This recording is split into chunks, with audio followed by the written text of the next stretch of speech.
Hello and welcome to this month's March 2020 video newsletter. So today I'm going to go over a few items.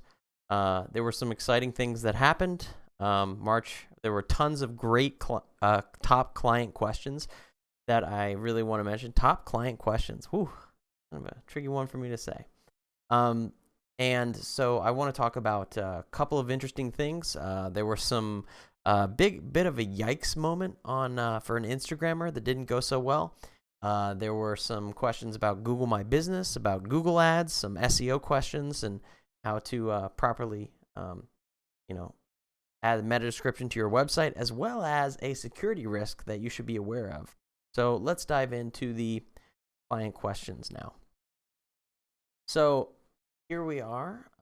Basically, let's go on. The first one is, can I use a virtual office for Google My Business address? So first off, I want to thank all my people who send me questions. These are questions from my clients, questions from people interested in SEO and SEM and all that great stuff.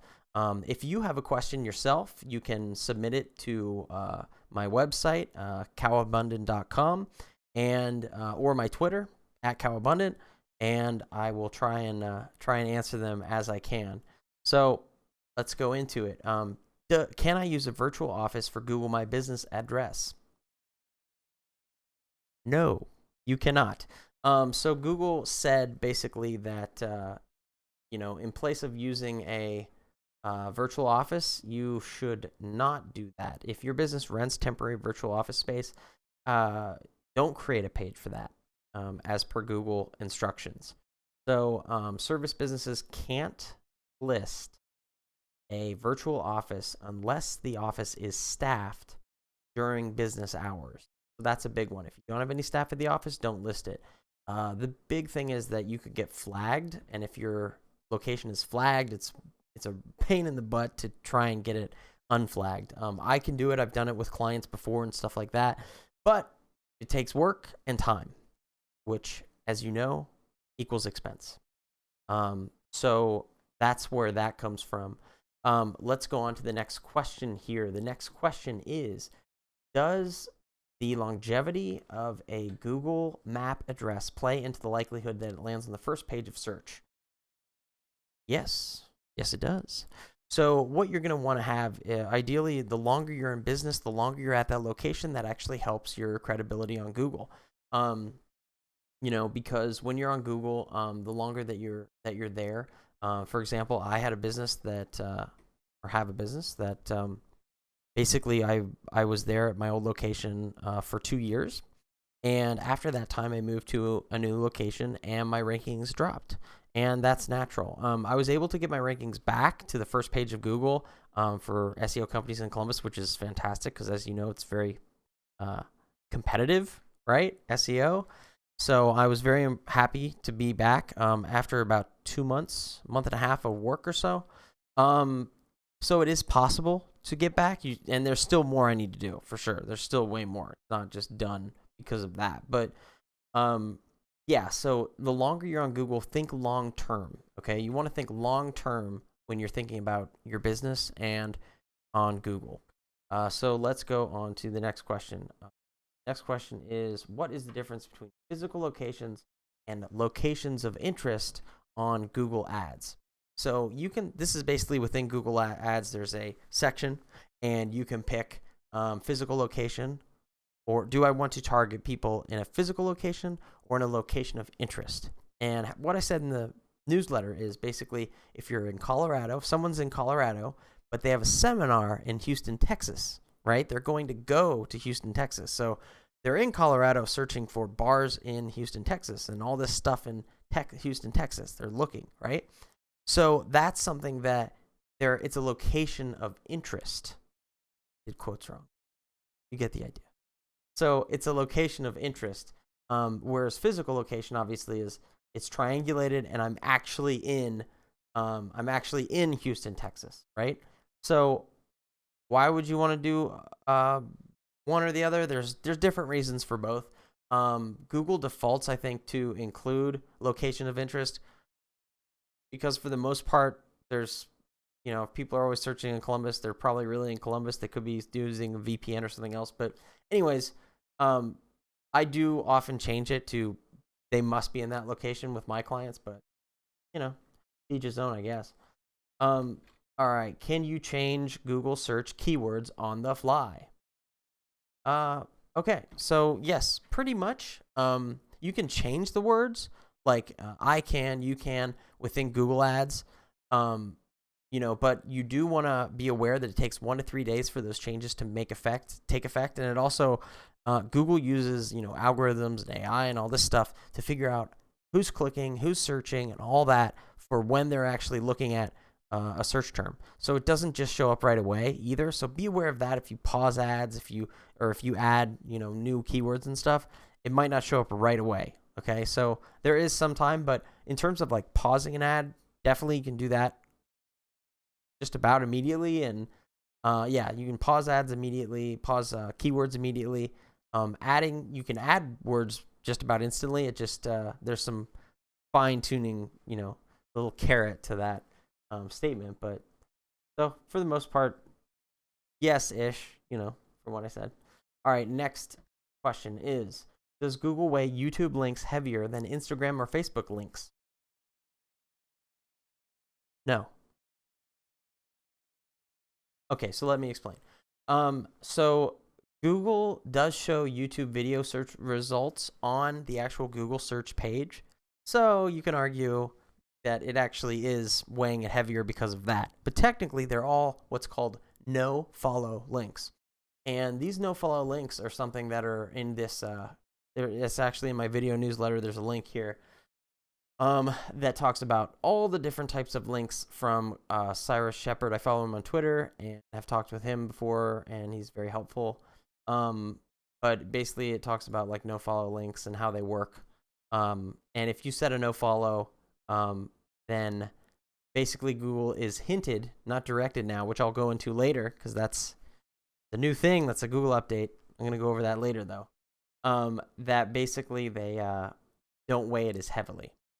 Then a link like Experience Columbus or ColumbusAlive.com, newspaper articles, stuff like that, would be a greater SEO link. And now let me go into the next question is, what is the best meta description length? 57 characters. No, 90. Actually, if I had to say, I would be like 90, 94 characters. I don't know. But 50 to 160 characters is the ideal. And meta descriptions are basically the under the hood descriptions that users don't necessarily see, but Google sees. And it's the actual descriptions on, like when you do a Google search, for like plumbers or whatever. Yeah, near me or something. I'm in Columbus, Ohio. So, like, if you do this and you say, like, these, so as Columbus, Ohio's full service plumber, this would be a meta description. And it cuts off after a certain point, So that is the meta description, basically. And what you want to have is something that makes sense and is not keyword stuffing. You want to avoid keyword stuffing because that's not good. You'll get flagged by Google for that. And so, they say it doesn't. Some say it doesn't help, but I've actually seen that you can get like a 10 to 15% bump in your rankings by having a proper meta description. That's something that I work, tirelessly in some ways to fix, basically, is to edit those meta descriptions, make sure they're relevant for websites and stuff like that. And then that can actually improve your ranking. It can, and that can put you over the hump when you're so close and so competitive to so many others. The descriptions actually can matter and can affect your rankings. So there's, some say yes, some say no, but I say yes because I've used it before and it worked. So that's why I say yes. All right, now let's go into some updates for this month. SEO news and updates. So this month there was a Google update. Basically what this update is about the no follow stuff, and this is all about no follow links. So links that contain the no follow attribute, and basically you don't want to imply any type of endorsement or including passing ranking credit to another page. You would do a no follow link.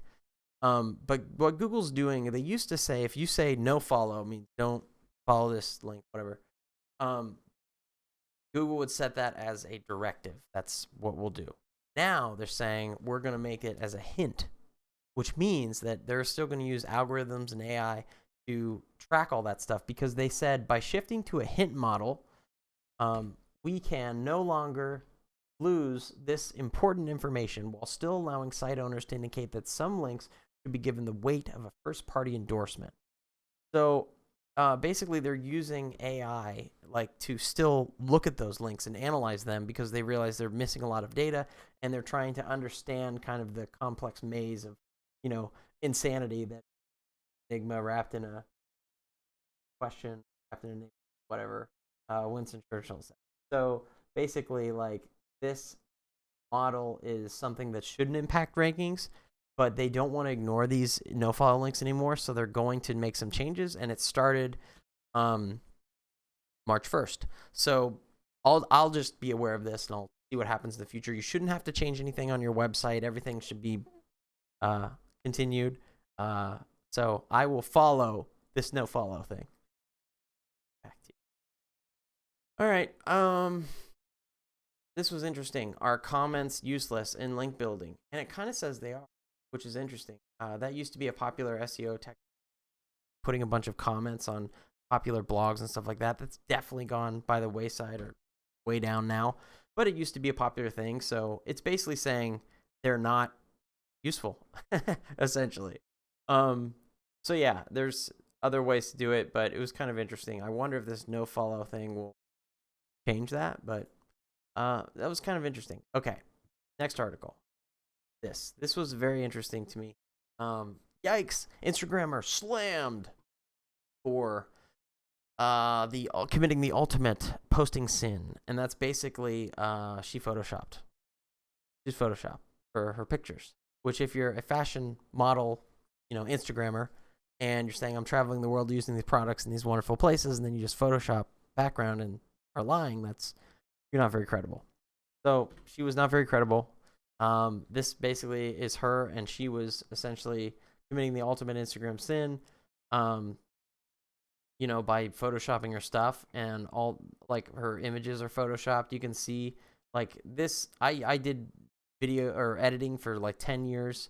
Actually Photoshop in a magazine for like 10 years. You can tell, like, you can just tell the lights wouldn't be this way, like when you're taking a picture, and like really blown out there, and like blown out, but it not there. Doesn't make sense. This looks pretty bad. She got the hair, which is an important thing, but it looks pretty bad.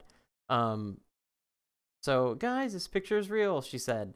And yeah, it's just a shame. I shouldn't do that. There was one picture of this thing where you can see the light here.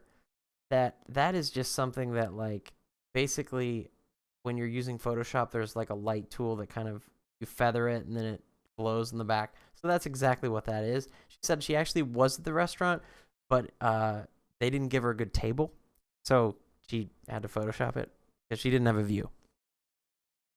All right, well, don't do that. If you're posting stuff, don't just do fake photos. That's a bad idea, as you can see. And now she has no credibility, so it's just a bummer. So there you go. This was very interesting. So Google investigates deceitful link building practices. This is from Search Engine Journal, and basically what's going on is that somebody had image on their website, and they got an email about it saying, hey, I own that image, I want credit, give me a backlink, because those are good links, right? That's what they want. And basically that person was like, wait a minute, I buy all my images, I know that they're legit, so this is like got to be a scammer, right? So yeah, they sent it to Google, and they kind of published their article in Search Engine Journal about it. And basically, yeah, it's a scam. So be aware of that. If people are like reaching out to you and stuff like that, if it seems like a scam or not right, then it probably is. So there's also finally top 10 ways to improve your SEO. It's on my website. This is an article I did, oldie but a goodie, about top 10 ways to improve your website SEO. Has some really handy tips in there, and yeah, I would check it out. It's got some good stuff there. So I also include some funny and silly stuff, just silly like meme stuff that are fun to check out on my newsletter. The mediocre Spider-Man. So I love that, and just good stuff.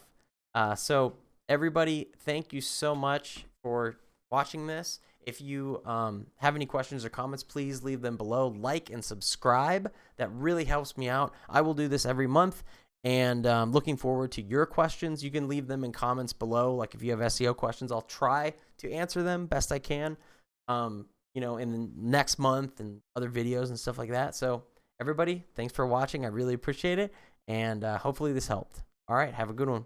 Bye-bye.